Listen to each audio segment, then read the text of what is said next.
টি-20 মানে এখন রানের বন্যা। 4 ছক্কার ফুলঝুরি দেখাটা এখন হয়ে গেছে ডাল ভাত।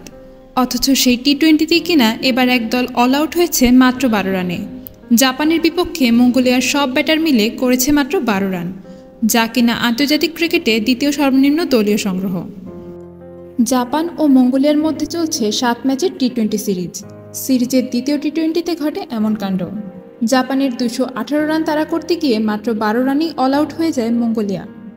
সিরিজের প্রথম ম্যাচেও লজ্জার মুখে পড়েছিল সফরকারীরা। সেই ম্যাচে 200 রান তাড়া করতে গিয়ে তাদের সংগ্রহ ছিল মাত্র 33 রান।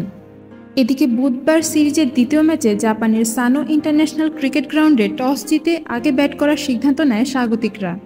সাবরিস রাবিচান্দ্রানের 69 এবং অধিনায়ক ক্যান্ডেল ফ্লেমিং ও ইব্রাহিম তাকাহাসির 30 দুটি ইনিংসে 217 রানের বিশাল সংগ্রহ পায় জাপান।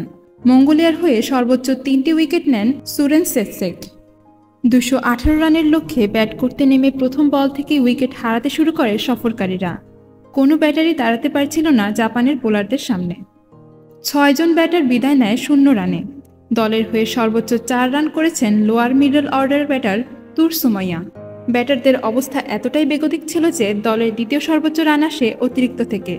জাপানের বোলাররা অতিরিক্ত 3 রান না দিলে হয়তো সর্বনিম্ন রানের রেকর্ডটাও হয়ে যেত এদিন।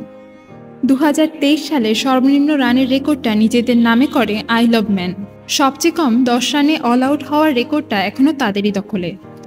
গত বছরের ফেব্রুয়ারিতে স্পেনের বিপক্ষে 8.4 ওভার ব্যাট করে 10 রানে অল আউট হয়েছিল দ্বীপ এই রাষ্ট্রটি। জাপানের হয়ে এদিন সর্বোচ্চ 5 উইকেট নেন বাঁহাতি পেসার কাজুমা কাতো স্টাফোর্ড। 3 ওভার 2 বল করে মাত্র 7 রান খরচায় 5 তুলে নেন এই বোলার। আর এতে করে 205 রানের বিশাল জয় পায় স্বাগতিক জাপান, যা কিনা আবার রানের বিচারে বড় ব্যবধানে জয়ের তালিকায় আছে 4 নম্বরে।